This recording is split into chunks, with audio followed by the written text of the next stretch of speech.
my esteemed co-host, Chris Camella. What up, Chris? Finals just around the corner. And it pains me that another New York team is in it, and it won't be a showdown against an LA team like it was in the World Start Series. spreading the Uh, news. Oh yeah. Oh yeah.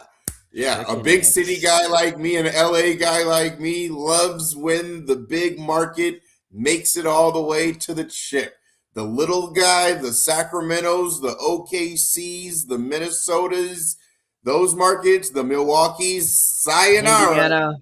Yeah. I got the Knicks. Now, they may not win it. We'll get into it. They just may. They could be the team of destiny. They're on a historic run. We'll get into all that. LeBron headed back to Cleveland, smoke and mirrors, or just a little bit of smoke. We'll get into all those rumors. And Joe Mazzulla wins NBA Coach of the Year. You know, we always got to talk about who got snubbed and what the voting was like. Chris, we'll get into that because that's very interesting. But we got to start off first with the OKC Thunder. They continue to roll. They face adversity. They go into San Antonio after game 3 or game 2 rather and pull off back-to-back wins at home and then on the road. They then lose game 4 over this nice Memorial Day weekend, Chris. It was actually pretty nice. And then they turn around and win game 5, 127 to 114, and take a 3-2 series lead, one game away from back-to-back finals. Wembanyama goes and cries in the car, doesn't speak to the media after only scoring 20 points and getting blown out by 13. Chris, I'm just going to hand it to you first, man. What did you make of not only the game, but what this sets up for the remainder of the series? Yeah, it's been a back and forth series. I figured this was going to go minimum of 6, and it's looking Okay. like It looks like Chris's connection is a little out currently. right But I'll say on cue this. with that. The OKC Thunder absolutely You know, are getting you got so many calls that to they give probably shouldn't get. There, I mean, look, I'm just gonna say it. Everybody is talking about it. Thunder Everybody is just absolutely beside themselves. The refs are not calling the games the right way. Game 5 was an absolute joke of a game, in my opinion. Yes, the Thunder made shots. Yes, they got guys like Henrik Williams, who hasn't played all playoffs, and he comes in and he's productive. Shout out to Sam Presti. Shout out to Mark Dagnall. Shout out to the entire OKC Thunder organization and the picks that Sam Presti has been able to come up with to get somebody like Jared McCain, who comes off the bench and is now a starter and has crazy and ones and hits 3 after 3 after 3 and scores 20 points like it's nothing. Shout out to them. But look, they are not calling it both ways. We'll see what happens in game 6. I've always said that this series was going to go 7 games. I actually picked the Spurs to win this series because I just think that they're better. Talent-wise, they are better. Now, Jalen Williams, J-Dub, has been out. They got other guys missing, considerable time. AJ Mitchell to be one of them as well with a calf strain. It's just been one thing after another, with injuries. San Antonio is not without theirs either. They have obviously De'Aaron Fox, who missed some time with his ankle being injured. They've also had Wemby not miss time, but he's just been up and down in this series a little bit because of what the refs have allowed Hardenstein and Chet Holmgren to get away with. There's literally, I probably should have looked it up, but there's a picture of Wemby getting completely grabbed while he's dunking the basketball on an alley-oop. I think that was in game 2 where the OKC Thunder won because Hardenstein was definitely neutralizing Wemby. Let's see if Chris is back in to weigh back in on this. But I will say the Thunder are doing their thing. We'll see if they can close it out in game 6. The hardest thing is to close out a team, especially if it's going to be the Spurs team that's going to be at home. Chris, what do you make of it, man? Are the Thunder going to be able to close this out on the road? Or do you think the San Antonio Spurs are going to rise up out of the dead. Well, first of all, can you hear me and see me okay? Let me ask you that. Let me answer a question with another dumb question. Can you see and hear me? Yes, I can. Okay, good. Yeah, sorry, some technical difficulties on my end. What else is fucking new? Yeah, so as I was saying,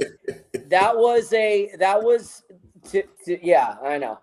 Who gives a shit right now? People understand the problems with technical difficulties. It sucks sometimes. Y'all out there, whoever's listening, can feel me on that, because when stuff doesn't work, it sucks. I don't care if it's your car not starting, your computer not streaming right, your phone not working right, something freezing up. Probably no worse feeling as far as, the equivalent of throwing something out onto a highway. That's that feeling, right?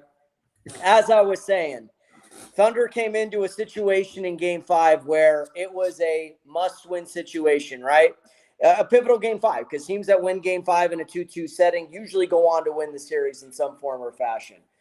I said it wasn't that big of a deal having Jalen Williams. It was a big deal not having Jalen Williams and A.J. Mitchell. That is a tall task right there. But they had guys that stepped up after a lot of their role players, Chaz, really shat the bed in Game 4. Jared McCain started. He was fantastic. Alex Caruso only took one shot in Game 4.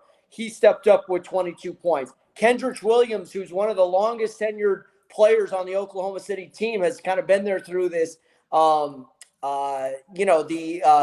rebuild of Oklahoma City.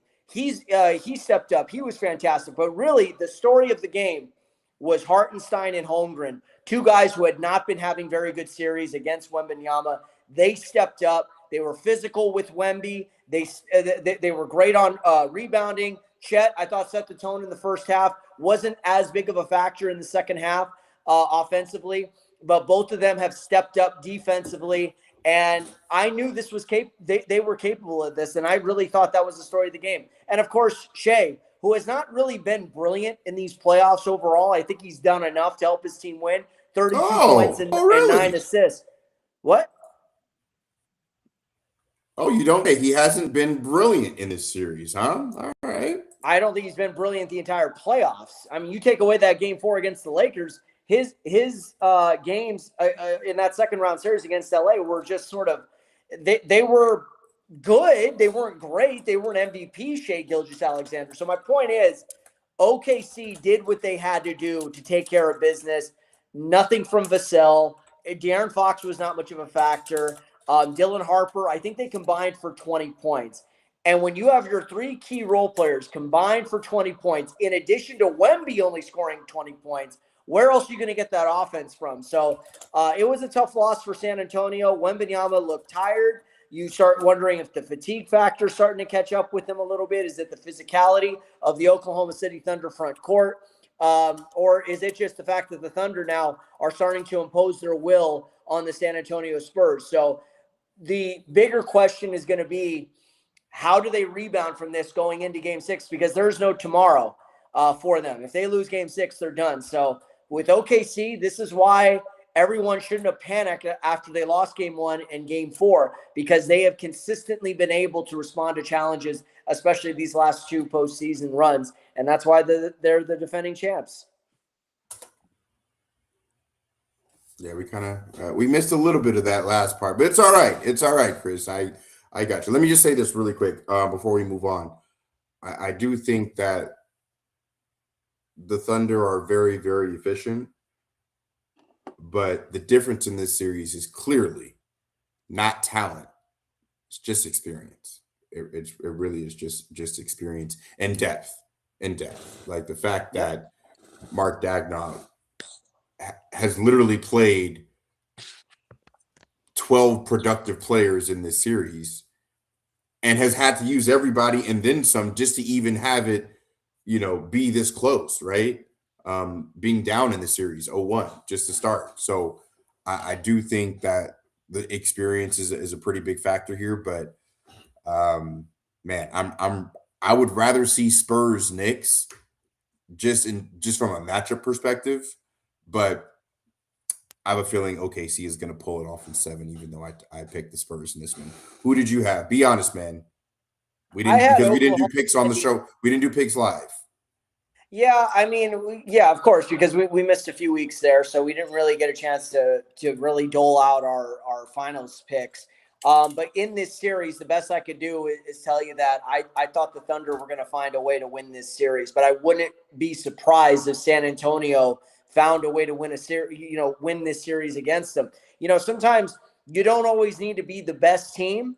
You got to be the best team for those couple of weeks. But I think what the Thunder are doing is they're responding to challenges right now. No J-Dub, no A.J. Mitchell. We got Jared McCain. We've got the other Jalen Williams. We've got Cason Wallace. We've got Caruso. We've got all these different guys. That's another guy we didn't mention. Cason Wallace, he stepped up. He had a fantastic game in Game 5. So we'll see what Game 6 has in store, and if San Antonio has one last punch in them to force this series into a Game 7 and on Saturday night. But right now, OKC, that was huge. Not only did they win that game, they controlled it in Game 5, and I think maybe they have figured some things out on how to contain Wembanyama and how to contain those other role players from popping off. Yeah, no doubt, no doubt. Well, let's get into the other conference with the Knicks. They're headed to their first finals since 1999. Chris, that was over 27 years ago now. I was in the third grade. Yeah, man, pretty long ago. I do remember the Knicks not even having a shot in that series. I do remember the lockout being shortly thereafter. They were in that year, made it to the finals, knocked out number 1 seed, the Miami Heat, Allen Houston's game winner down in Miami. Yeah, with the little fist bump. Yep. Chris, what do you make of the Knicks, this run? Does it say anything also about the Cavs? And I do want to ask, does Karl Anthony Towns, is he vindicated after the performance that he's given thus far in the playoffs? Specifically, well, first of all, they're on an 11-game winning streak. And that is very difficult to do in the playoffs. And I know everyone's dumping on their competition, or who have they played, this and that. But only 2 other teams in recent memory have been able to win 11 in a row. The 2017 Golden State Warriors was one. The 2001 Lakers, we all know that. They ended up going 15-1 that year on their way to their second consecutive title. And then the 89 Lakers as well, who swept their way through the Western Conference, only to lose and get swept by the Detroit Pistons that year. That was sort of the end of an era for Showtime. But what the Knicks have done is nothing short of impressive, because they're not just it's one thing if you're winning 11 games and you're squeaking by the vast majority of them.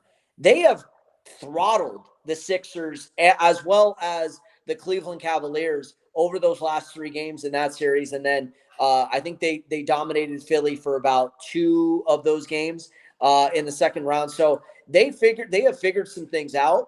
They are probably the most complete starting 5 in the league right now. And I think, Chaz, the other thing too is they just needed time to really gel. But not only that, though, I think the one positive that Mike Brown has brought into the system is we're not going to be Brunson dependent. We're going to utilize, like you said, Karl Anthony Towns. And we're not just going to use him as a standstill stretch 5. We're going to put him in pick and roll. We're going to put him in pick and pop. We're going to put him in situations where he's a playmaker in the middle of the floor. We're going to have him go off the dribble more. So they have really utilized all of Karl Anthony Towns instead of just 1 or 2 facets like Chris Finch was doing for so many years with the Minnesota Timberwolves. So you got to give Mike Brown a shout out, who's going to his second finals as a head coach. But Mikal Bridges has stepped up. Josh Hart's been great. OG coming back off the hamstring injury. He's been good. The depth, guys like Landry Shamet, Deuce McBride, Mitchell Robinson, it's just really been a collective effort. And the other aspect too, Chaz, and this is what sets them up well for the finals, they have multiple point of attack defenders. So they don't really need Brunson to go out there and take on a challenge that he may not be ready for. Bob Bridges, Hart, OG, Shamet, you have different guys that can go out there and defend, Shea or Caruso or, J-Dub, or if it's the Spurs, Fox, Vassell, Castle, Keldon Johnson, Dylan Harper, whoever it is, you have multiple guys who could defend and defend multiple positions. So that's just what makes the starting five so unique. And shout out to Leon Rose and Worldwide West. They have gotten it right. It took them a few years, but they finally got to this point. So you got to tip your cap and give credit where it's due. We knew when, or at least I knew when they signed OG Anunoby that they were for real. So all this talk about Giannis and them wanting to trade for him, had they done it, they probably would have had to give up OG. So Or Mitch. And he's or both. Fuck. So we'll see what comes of it. I think even if they don't win the championship, there's something to be said about that level of chemistry and playing together for all of the years that they have at this point. They did. If they don't, it sucks, man. But I don't think they can beat Boston at full strength. Boston? Oh, think about it. I'm just projecting. Like, can the Knicks get back to the finals with this squad as is? If things don't break the way that they've been able to break for them this year, like you played the Atlanta Hawks in the first round and still lost 2 games in that series, right? Yeah, and that was right. And both of those games, first of all, just for context, both of those games were close, right? They let one get away at Madison Square Garden. They didn't expect CJ McCollum to get going. Then they coughed one up at Atlanta, but both of those games still came down to the final minute. So as poorly as they played, they still had a chance to win. I hear you. And by the way, you not just Detroit. Can they beat a fully healthy and potentially reloaded Detroit Pistons team next year, who hopefully will add a true co-star next to Cade Cunningham? Can they beat a healthy Indiana team who knocked them out in the Eastern Conference Finals in 6 games, and then 6 games before that in the semis? You have Indiana. Toronto's on the rise. There are other teams, but don't forget why the Knicks built this team the way they did. It was to challenge the Boston Celtics. So they did have the proper length, athleticism, and size to compete with Tatum and Brown in particular. That's why they got Bridges, Anunoby, and extended Josh Hart. That's the series that I really wanted to see, especially if Tatum wasn't hurt, but obviously we didn't get it. Philly did what they were supposed to do in winning a game 5, and Tyrese Maxey just absolutely went off. But I don't want to get ahead of the Knicks going to the finals for the first time in almost 30 years. I'm just saying they have to capitalize on this right now, because who's to say if you're going to get back with this squad based on what the East is looking like. And we haven't even mentioned the name Tyrese Halliburton yet. You know what I mean? So, and Giannis, we won't talk about him too much tonight, but he's a big domino that's going to fall at some point in the Eastern Conference. I don't see him going to the Western Conference, even if he does get traded. So for the Knicks, that now is the time. Also with Cleveland, still needing to get their act together. Will James Harden ever get his act together? We don't know. But and the crazy part is, Chris, I want to segue from the Knicks to the Cavs real quick. The crazy part is that like James Harden was never known in his playoff shortcomings for getting cooked in the playoffs repeatedly. It was always taking enough shots, making it, and in this, you just got absolutely cooked by Jalen Brunson to the point where, he has to be on the floor, so you have to guard somebody, but you're just being hunted. What does this make? What does this mean for the Cavs? And do you buy the fact that reportedly they're about to give James Harden an extension, probably because it was already agreed upon before he got traded there, or else they wouldn't have traded for him in the first place? What do you make of it? I said this from the beginning. I understand. Oh, well, they've reached the ceiling with what they could accomplish with Mitchell and Garland together, right? But you did not significantly upgrade with James Harden. And I said that from the beginning, Chaz. You're having a barbecue, and what soft drink do you have? Instead of Coca-Cola or Pepsi, you're basically adding a bunch of Shasta Cola. That is the problem. Hey, man, ain't nothing wrong with no Shasta. okay, there's nothing wrong with Shasta. There is when you're trying to get out of the Eastern Conference and you're relying on two guys who don't have a positive track record of being able to do that. Harden in This particular. guy wants to shit on Shasta. God damn it.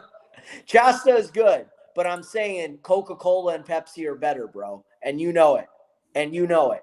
My point is with James Harden, they bet it all thinking two tier 2 playoff performers would be enough to get them over the hump because of what we have around them. Mobley, Jared Allen, Dean Wade, Sam Merrill, Tyson, the coaching staff. They believe that.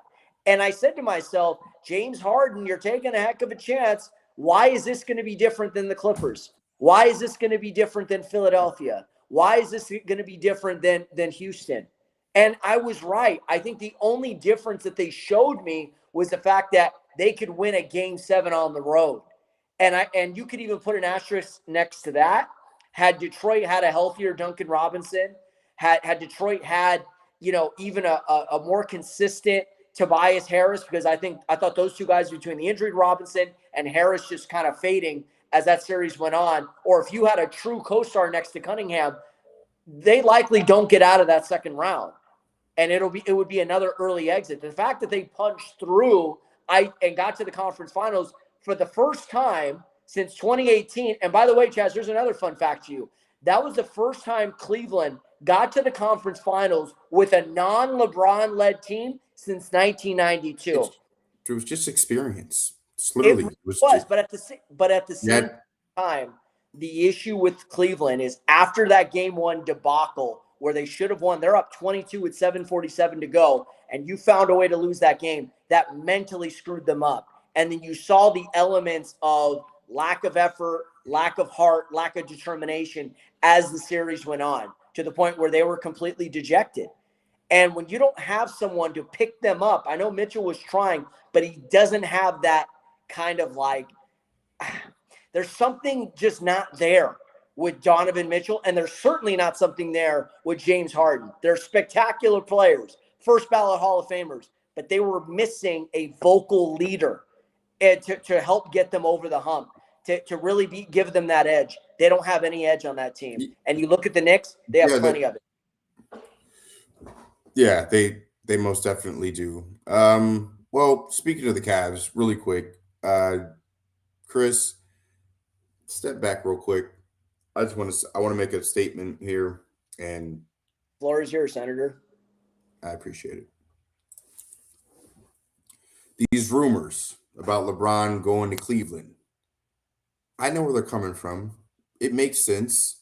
He's played there before. He's done his thing. He's won a championship. All of that makes sense. But at the end of the day, he already answered this question on his own podcast with Steve Nash, Mind the Game.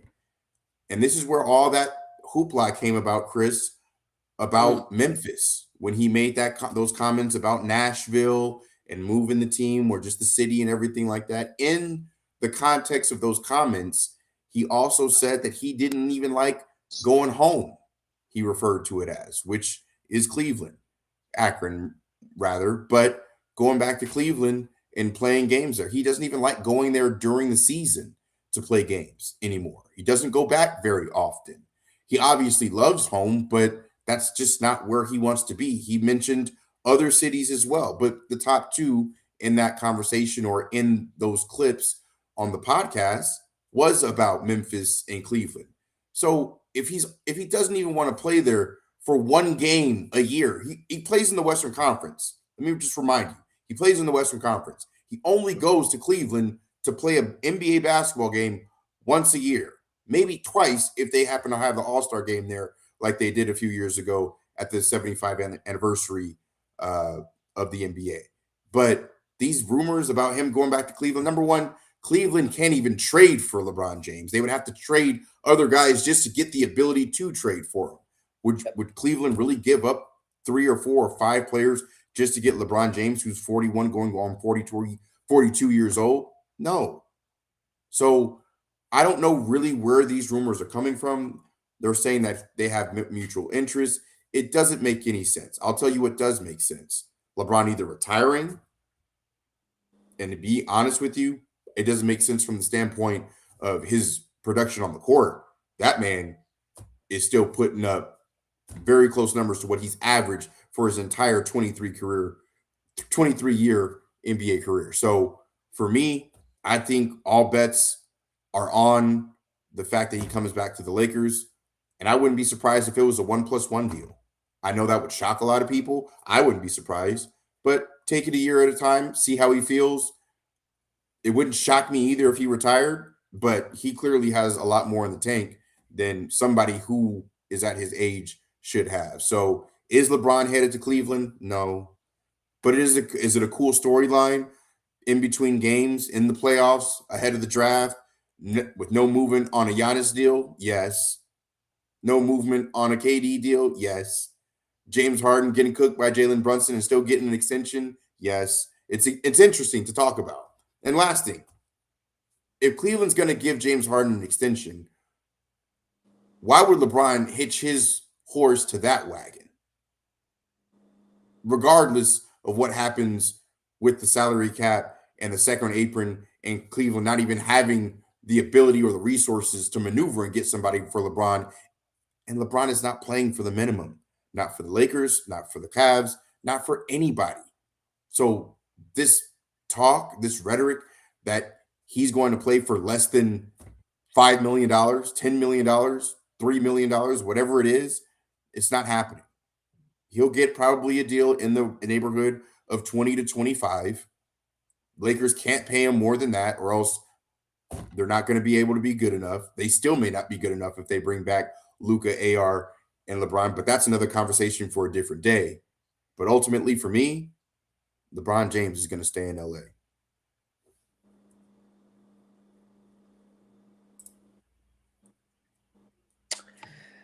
Yeah, I think the financial constrictions for a lot of these teams, and I said that coming in, where if you're looking, he can't justify going from 50 million to 3 for a team like Cleveland that I'm not so sure is a LeBron James away from getting over the hump. That's the thing. And I don't know if he wants to go back to Cleveland so bad that he's willing to take for $3 million. Like it just doesn't make any sense. Because the thing is, if you're Cleveland, you'd want to add LeBron next to that core four of Allen, Mobley, Harden, and Mitchell while still being able to fill out the bench and everything. And in the end, I don't think that, LeBron's 41. He's had some physical issues already, even though, like you said, and you're right, the numbers, there hasn't been a precipitous drop-off with the numbers. But at the same point in time, can you rely on him to help get you over the hump when you need him the most in the playoffs? That's the one thing I'm not so sure of with him in Cleveland. At least here with the Lakers, what does he know? He knows that I think I could play with Luka Doncic, and I think I could play with Austin Reeves. And I'd like to see if we could duplicate for the majority of the season what we were able to accomplish in that month of March. And that's going to really be the big question to answer for Rob Pelinka and the newly renovated Laker front office and ownership this summer when making these moves. When we decide who to sign and who to re-sign and who to trade and who to bring in, the question is going to be, are we the team that got swept by the Oklahoma City Thunder 8-0 throughout the season? Or are we the team that dominated the month of March? Which one are we? And if they don't have a clear answer for that, that's really going to lead to some questionable decisions this offseason. Because the fact is, Chaz, you saw how Mitchell and Harden got picked apart by the Knicks, right?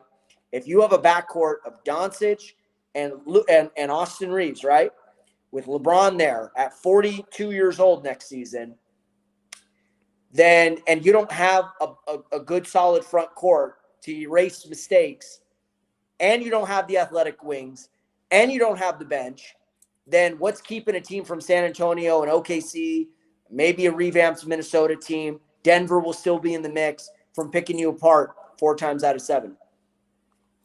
It's just not happening, man. I'm just telling you right now. Every year at this point, we get to this point. There's a reason why he came to LA in the first place. Every year we do this. and then he signs a 1+1 or 1 year deal or whatever it is. He just stays, and he stayed, and he stayed, and he hasn't won except for the one time in the bubble, obviously. And I don't mean to say it like it doesn't count. It does. No, it I does. just wish I wish he would win another one. That way that could be celebrated with the fans and a parade and just the right way. So that way people can stop doubting the championship.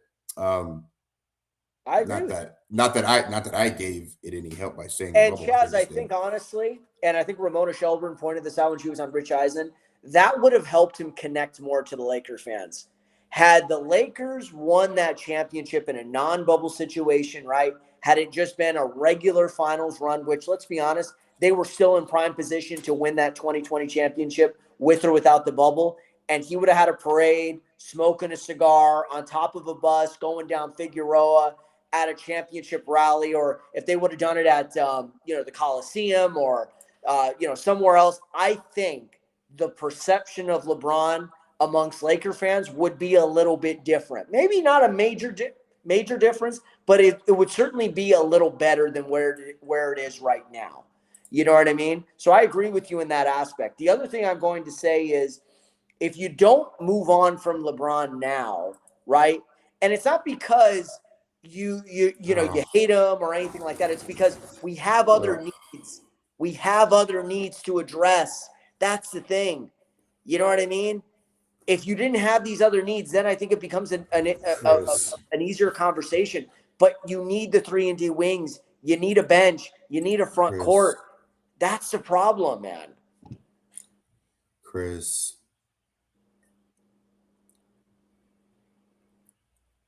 If you're the I think he Lakers ends up and with the you Lakers. have and you if you're the Lakers and you have one of the greatest players of all time, and you've had the Lakers have had 5 of the top 10 greatest players of all time, regardless of who you think is in your top 5. They have had at least 5 of the top 10 players of all time, whether that's Wilt, Kareem, Magic, Kobe, Shaq, LeBron, Jerry West, Elgin Baylor. Those guys are in the top. Like anybody's top 10, 5 of them have had a Laker jersey on at some point. So, like, Yep. if the Lakers have had these players, Mm.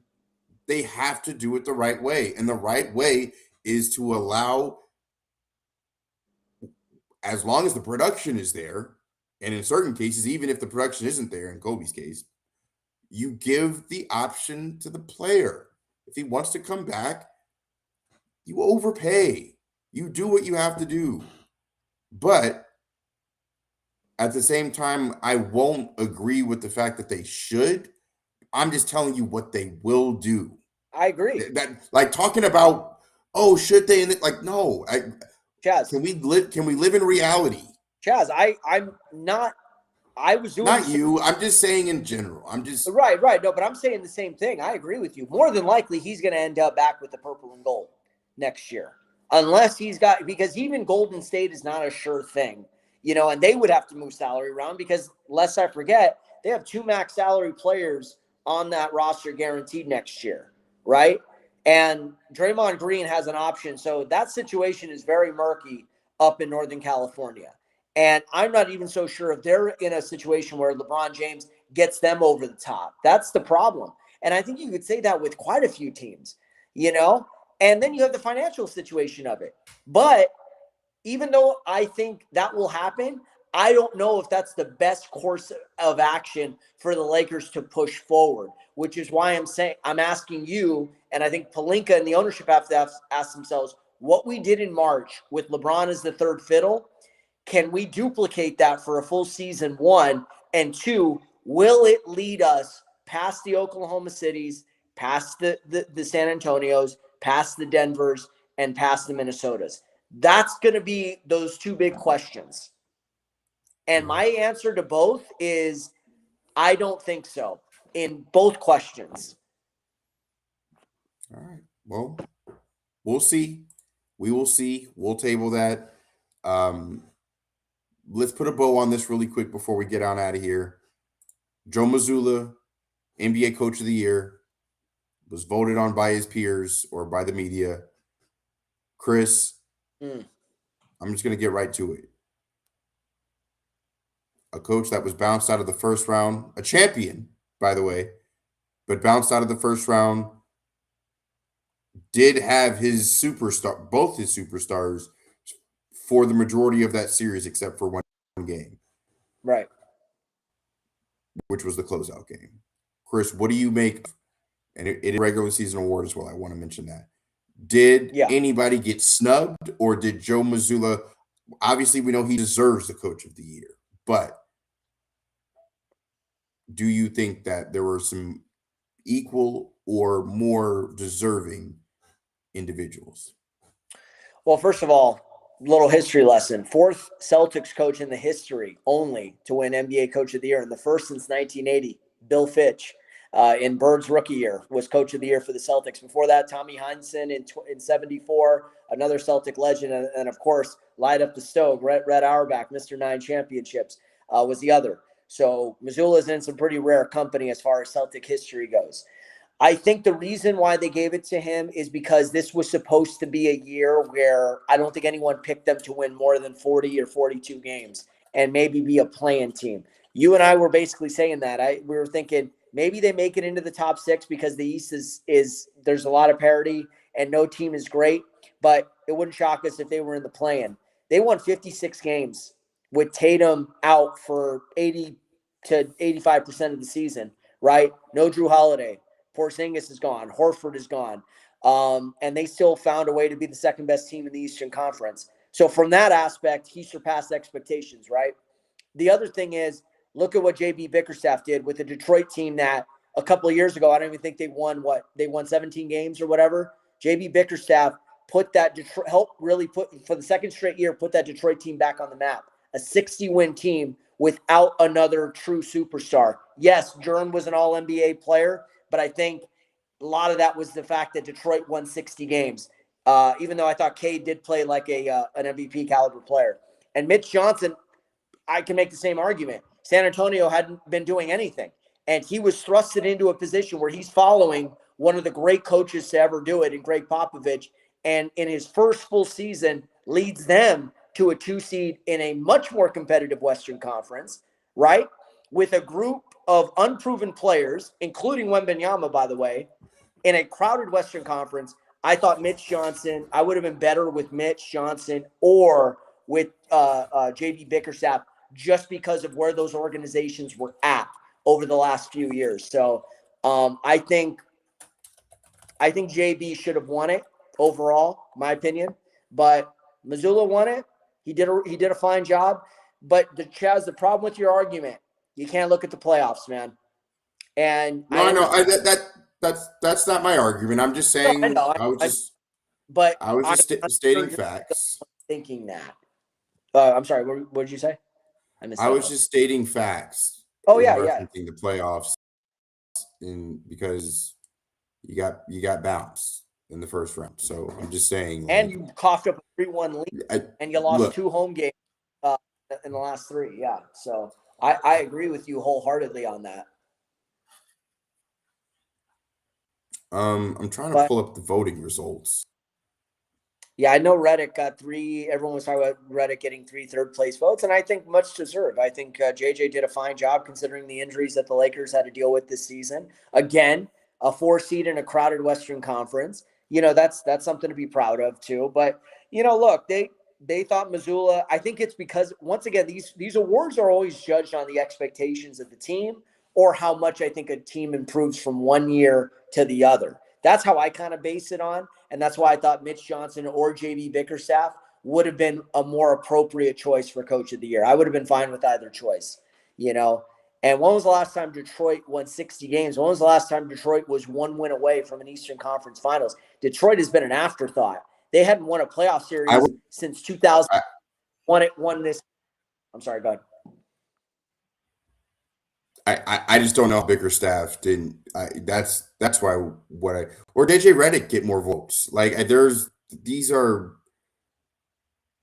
really good turnaround teams, So I just, for Joe Mazzulla, I think he did a hell of a job with what he had, but at the end of the day, like that team has more talent than every other team in the league, other than like three in Yeah. terms of just pure talent. Like maybe two, right? Like, and those two teams are going to end up in the finals this year. So I don't know, man. I have not a hard time with this one because I like Joe Mazzulla. I Sure. just I But probably would have voted for Biggerstaff myself. for sure. And let me, and I'll, my final comment on this is all of these awards, right? They're always based to me, especially like coach of the year or like most improved player or something. I think sometimes the player ones are a little bit easier because you can kind of base it more on stats, right? Especially now the advanced statistics and everything, they're a little bit easier to vote on. Even if you don't agree all of the way, it's a little bit easier to kind of subjectify it. With coaches, it's not as simple. You're basically looking at the record mostly. And then I think to compound that, how much a team improves from one year to the next and the expectations for those teams coming into the year. For example, Charles Lee deserved to get some votes, right? Did anyone have Charlotte even being in the mix of the play-in tournament? He was on the ballot. Yeah, and He he did was a fine job. Deserved. Why, Chaz? Because Charlotte, because the bar was here for so long, what did he do? He upped the bar and he got this team of talented but very young, very green players to work together and then do something. And, had it not been for Orlando, all of a sudden waking up and, remembering how to play basketball, it would have been Charlotte in that first round series against Detroit instead of the Magic. So, give Charles Lee credit. He did a fine job in Charlotte this year. And there are other coaches that did a really good job too. I think Mark Daigneault did a solid job as well again this year. I Yeah. Yeah, there's plenty of coaches. Every coach, well, not every coach, but most coaches in the league do a good to decent to great job. So no shade to Joe Mazzulla. I would have voted for Bickerstaff, but anybody who voted for him, I definitely understand myself. For sure. I agree. I agree with you, boss. I think Johnson or Bickerstaff would have been a better shot, but Mazzulla got it. Hey, and I gotta imagine Mazzulla. He's got to feel some kind of way. It's like it's a regular season award, but it's a reminder of the fact that we're at home and you got a team like the New York Knicks playing for the finals. I'm sure that's going to rub him the wrong way. Yeah, no doubt, for sure.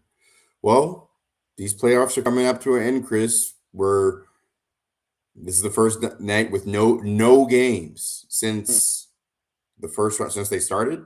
It's been Probably. Yeah, probably when they were transitioning into the rounds and stuff like that. Probably in the second round or whatever. There's usually some days off. Yeah, and 1 week from today, game one of the finals. So we'll know who's joining the Knicks in that finals. And well, either way, it's going to be in either OKC or San Antonio in game one. So because they both of those teams have the best record in the league. So it's going to be fun to watch.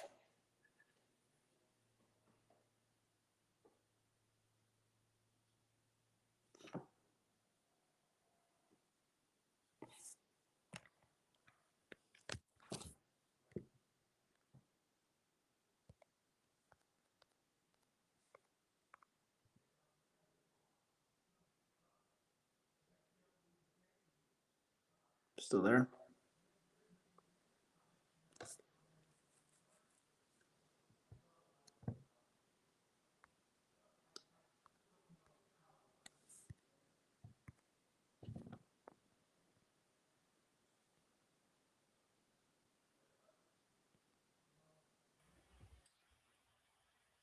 Yeah, I'm not sure what's going on with the connection, but we're going to go ahead and wrap this up. We made it this far. We appreciate you guys for tapping in with the Outlet Forum.